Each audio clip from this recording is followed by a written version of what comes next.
پشام کې یوسف ابن اسماعیل نبهانی رحمه الله دا حکایت راخلی. پشام کې یو بادشاہ ظالم هغه یو کس ونیو بندي که چې بندي که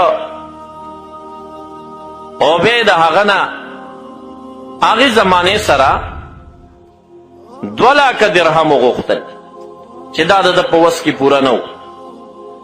او بادشاه ورته وویل چې دا روپۍ رانهوړې پرېږدم دی نه به دلته به مړ شي په جیلخانه کې. قید یې دومره سخت نه و. د کلي یو سړی حج ته روان دی دته ملاقات ته جیل ته راغی. وی دعا کوه حج ته ځم. هغه ورته وی زما یو مشکل به پوره نه کړي. څه؟ وی یو چټۍ در کومه او چې کله روضې مبارکې ته لاړې نو د جنګله کې ور وغورځوه. وی وبکمه ا چټۍ وی خدا به ګورې نه ګورې. بس ا چټۍ یې قد کړه حج یې وکړه چې مدینې منورې ته راغی نو دا چټۍ یې ورغورځولې نه شو. دې جنګله کې یو داسې کونډه شان وه. دا چټۍ یې وشلول او په دې کونډه کې یې واچول. لږې ورځې چې تېرې شوې د حاجیانو دا ټیم چې ختم شه بادشاهي وخت ته د ایران او د فارس نه یو تجار راغی. بادشاه ته وایي ستا جیلخانه کې په دې نوم یو سړی شته دی؟ وی یاو. وی دا دې ولې بندي کړی ولې نه خوشي کړې؟ وی نه 2 لکه درهم غواړم. وی که دا درهم زه درکړم نو بیا به یې خوشي کړي؟ وی یاو. وی ښه ورشه جیلخانې ته ته به یې پېژنې ری وله. فارسي تجار ورته وایي زه خو یې پېژنم نه. وی نو نوم درته څنګه معلوم دی؟ وی نوم معلوم دی خو په شکل یې نه پېژنم. عجیبه د 2 لکه درهم قربانۍ او سړی نه پېژني. بادشاه وی دې کې ستا کار نشته. 2 لکه روپۍ واخله او شرطه او پولیس دې ولېږه دا مجرم راوله. هغه یې راوسته بادشاه ته یې روپۍ ورکړې او د لاس نه یې راونیو بار یې راویسته. وی کور دې چېرته دی؟ فلاني ځای کې. زه کور ته زه درنه لاړم زه فارس ته روان یم. دی ورته سوال کوي ما سره کور ته لاړ شه ډېر لوی احسان دې کړی دی. وی نه کور ته نه ځمه در سره. وی ښه د الله خاطر وکړه ما خو پوی که نو ته کوم ځای نه رالې او چا راولېږلې؟ وی دومره عاجز او په دې خاورو کېناست ورسره. حکایت ورته کوي چې زه حج ته لاړم بیا مدینې منورې ته رالم. روضې مبارکې سره ناست ومه ما ته د رسول الله مبارک د هغه زمانې مسکنت او غریبي او فقیري مخې ته ودرېده. ما ډېر زیات وژړل محبت را باندې غالبه شو او بیا دې ژړا دې حال کې په ما یو حال راغی. ما وویل چې یا الله یا به دې داسې کړی وی چې زه به دې هغه زمانه کې پیدا کړی وی او دومره مالداره به وی چې ما د خپل مال قربان کړی وی د رسول الله مبارک. او چې یا الله دا خوش قسمتي دې را نه کړه هغه وخت دې پیدا نه کړمه. نو یا الله بیا د رسول الله مبارک چې په دې وخت کې څه ته ضرورت وي نو زما په دې سرمایو په دې پیسو باندې داسې یو کار رانه واخله چې په هغې د رسول الله مبارکه مشکل پوره شي او د هغه زړګی پرې خوشحاله شي. وی چې څنګه مې دا خبره وکړه زه ژړا نیولې وم سترګې مې پټې وې ژړل مې. وی یو چټۍ د جنګلې سه ناست وم د جنګلې نه چټۍ راله زما د لمن کې را پرېوت. وی چې دا چټۍ مې اوچته کړه په هغې کې لیکلی شوي چې زه فلانی د فلاني زوی د شام په فلاني جیل کې باچا نیولی یم بندي یم. و زما یا رسول الله هېڅ چاره مې نوره نشته دی او دا چټۍ درخواست مې تاسو ته کړی دی زما څه غم وخورئ ما د جیل نه خلاص کړئ. دا چټۍ چې زما لمن کې پرېوته وی زه پوه شوم چې ما خو دعا دا کړې وه چې یا الله داسې خدمت زما په پیسو رانه واخله چې د مبارک زړه خوشحاله شي. بس وی د هغه ځای نه راپاڅېدم شام ته رالم کور ته نه یم تلی او بادشاه ته ورغلم او ستا نوم مې ورته واخیست او بادشاه ما ته وي ته یې څه پېژنې؟ ما وی پېژنم یې نه خو نوم یې پېژنم. تا په چټۍ کې خپل نوم لیکلی. 2 لکه درهم مې بادشاه ته ورکړه ته مې اخلاص کړې او بیا راته وي چې زما احسانونه مه منه د محمد رسول الله صلی الله علیه وسلم احسان ومنه. دا احسانات هغه در سره کړي. زه هلته ناست وم چې دا چټۍ زما په غېږه کې را پرېوت. د انبیاو داسې مدد وي ګورې ښه داسې مدد نه وي چې هغه قبر نه راوځي او تا سره هغه وری بارئ. داسې مقصد نه دی. دا شان د هغه معجزه وي یا د اولیاو کرامات وي دا محض ذریعه او سبب وګرځېږي. په حقیقت کې مؤمن حقیقي خالق لا یزال دی الله رب ذوالجلال دی. دا د برزخ شفاعت دریم شفاعت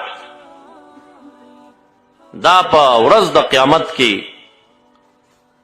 چې الله رب الجلال په قهر او په جلال وی عباد سره خبرې نه کوي او حساب نه شروع کوي. او بیا تاسو د علماو نه بار بار اورېدلي دي چې خلک آدم علیه السلام ته لاړ شي، هغه نوح علیه السلام ته معرفي کړي، هغه ابراهیم علیه السلام، هغه موسی علیه السلام ته ولېږي، هغه عیسی علیه السلام ته ولېږي، هغه محمد رسول الله صلی الله علیه وسلم ته راولېږي. بخاری شریف بار بار دا حدیث مذکور دی، مسلم شریف کی مذکور دی. رسول الله مبارک به فرمای انا لذالک، دا زما کار دی. بیا به په سجده باندې پریوزي.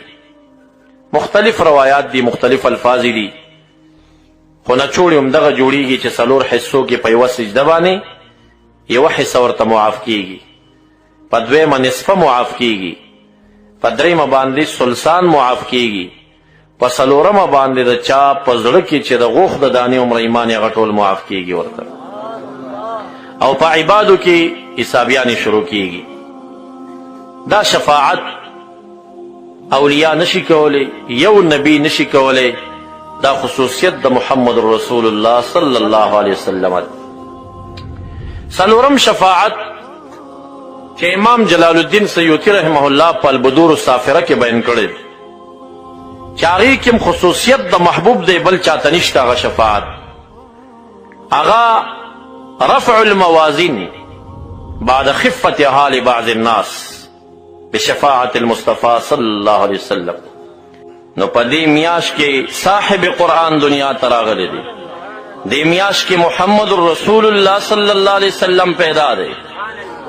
دا میاشت به په نورو میاشتو څنګه فضیلت نه لري، دې ته د عزت او د شرافت په نظر دی ولې ونه کتلی شي چې قرآن عظیم شان کومه میاشت کې راځي هغه د عظمت مونږ ته مسلمه ده، لیکن صاحب قرآن چې دنیا ته راځي هغه سر کې معظم او مشرفه میاشت ده.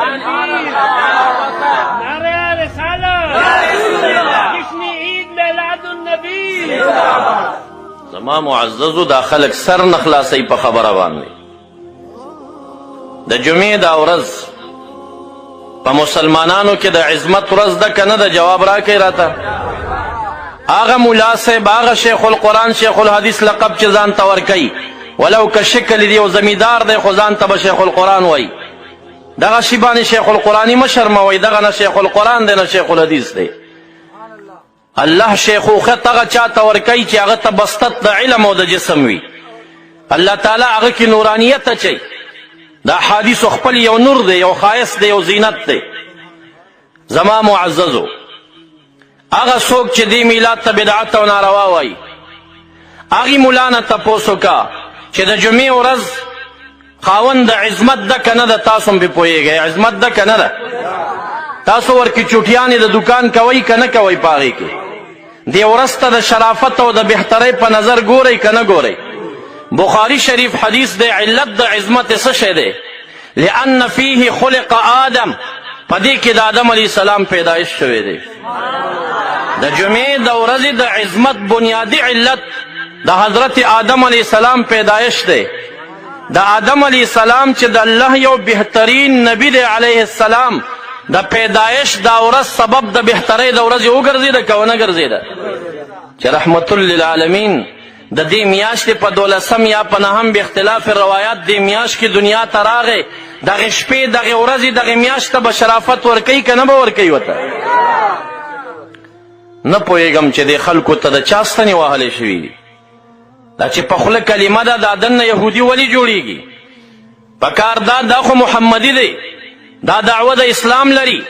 یو امی سړی، یو جت سړی ستا مقتدي ستا د کلي چې نه عالم دی نه قاری دی، اصلي د صلحاو سره تعلق دی، الله د هغه په زړه کې د نیکۍ یو شوق را پورته کوي، هغه د محمد مصطفی صلی الله علیه وسلم په یاد باندې یو دیغ قربانۍ، 2 قربانۍ، 10 قربانۍ خرچه کوي، قیمت کوي، خرچه کوي.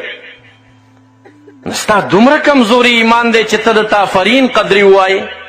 1 روپۍ خرچه د محمد عربي په میلاد خو نشي کولی، د هغه په یاد باندې خو 1 روپۍ نشي قربانولی، خو هغه څوک چې هغه دا قرباني ورکوي هغه ته تسلي قدر هم نشي ورکولی، هغه زړه توری کې د دې عمل نه. صاحبان دې خانه چې دا کور د چا دی، الله دې د برکتونو د رحمتونو نه ډک کړي، امین وایي. تاسو لږ بغیر د علم او شریعت یو طرف ته کېږدئ، د عقل نه لږ کار واخلئ. دیګونه یې بندي کړي دي، علما او صلحا یې راجمع کړي دي، د قرآن عظیم شان تلاوت ابتدا کې شوی دی، نعتخواني ذکر ورپسې شوی ده، د علماو بیان اوس شروع دی، په آخر کې صدقات تقسیمیږي. په دې کې ناروا کوم عمل شوی دی هغه دې موږ ته را په ګوته کې څوک شته ورکې ناروا عمل؟ د ډېرو نیکیو مجموعه چې په یو ځای کې راغونډه شي نو دا بدعت جوړیږي. بیا دې عوامو ته تسلي ورکول پکار دي، د وخت علماو ته پکار دي داسې جامعو ته نه نوځي، نه چې علما عوام ځان نظر توري کي، ورنه نوځي. دا عوام دي، دې کې به ضرور کمزوري وي. مولانا صرف ستا دعوه د شیخوخت ده، رانه نوځه دې مجلس ته کښېنه چې کې کمزوري هغه ته دفع که، ستا دا وظیفه ده. د رحمت للعالمین دا کردار نه دی چې هغه د خلکو نه تښتي او پټېږي او اصلاح نه کوي. دعوه دې د وراثت ده چې زه د رسول الله وارث یم، چې د رسول الله وارث هغه په هر ځای کې بدکاري ختمه کړې ده، نیککاري راوستې ده. چې د رسول الله مبارک وارث راشه دې مجلس کې خلاف شریعت کار مونږ ته وښایه چې دې وښوده، ته به اول اعلان کې زه به ستا سره ودرېږم ملا په ملا باندې. تا دعوه د حنفیت ده، زما دعوه د حنفیت ده. ستا دعوه د اهل سنت ده، زما دعوه د اهل سنت ده. نه تا د وهابیت جنډه اوچته کړې، نه ما د وهابیت جنډه اوچته کړې. بیا مخالفت د کمې مسلې دی په منځ کې؟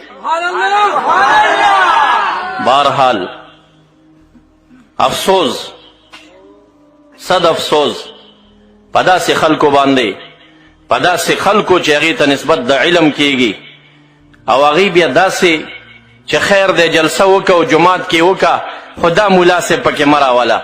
دې ملا صاحب کې څه چل دی؟ حق وایي، پتا حق به دې شي.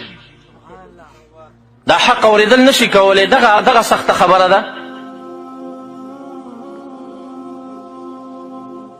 داسې مواضع هم راغلي دي چې مواضعو کې زما او ستا شرکت په یو مسجد کې راغلی او د مسجد په یو دروازه زه راننوت یم، په دویمه ته تښتېدلی وې، خو ناست به وي په هغه موضع کې که نه. داسې جلسې راغلي دي چې جلسې ته زما ننوتلو په هغه دروازه ستا تښتېدلو، هغه ځای کې به ناست وي که نه خلاف شریعت، که زما یوه ذره زما په مکالمو، زما په کیسټو کې 250 کیسټې زما د بیان بازار کې خرڅېږي، یوه واخله هغې کې خلاف د اهل سنت جزیه پیدا که نرشه. ضد مه کوه، عناد مه کوه، نکته پیدا که چې یاره د غلام حضرت ملا صاحب دا خبره د اهل سنت د دې کتاب خلاف ده، او یا به زه پیدا کم درکې ستا د شرع قاید په درس کې طالبان ما ته راځي او هغوی ما ته څه خبره کوي، وی مولانا صاحب وایي چې دا 2 3 ډلې چې جوړیږي دا د ټول امت کې یهودیان او عیسویان چې ټول راغونډ کړي نو دا پکې جوړیږي، او زمونږ امت کې چې څومره وابیان دي او شیګان دي دا ټول اهل سنت دي. ستا خو دغه عقیده ده، راشه زه دې عقیده در وښیم. تا نه خو طالبان لا خبر نه دي چې ته څه بلایې، ته اوسه پورې په دې نه پوهېږي ته شیعه ته اهل سنت وایې، ته وهابي ته اهل سنت وایې. دعوه کې زه حنفي یم، ستا د حنفیت فتاوا شامي په 3 جلد کې لیکي چې د محمد بن عبدالوهاب النجدي تابعداران دا د خوارجو جماعت دی، ته ورته اهل سنت وایې. ورشئ سبا ته ورشئ، یو کس ورته کښېنئ دغې ملا ته ورته ووایه چې دا وهابیان اهل سنت دي که نه دي، دی دې درته ووایي چې دا خوارج دي، تا ته به پته ولګي چې دا وهابي دی که دا سني دی.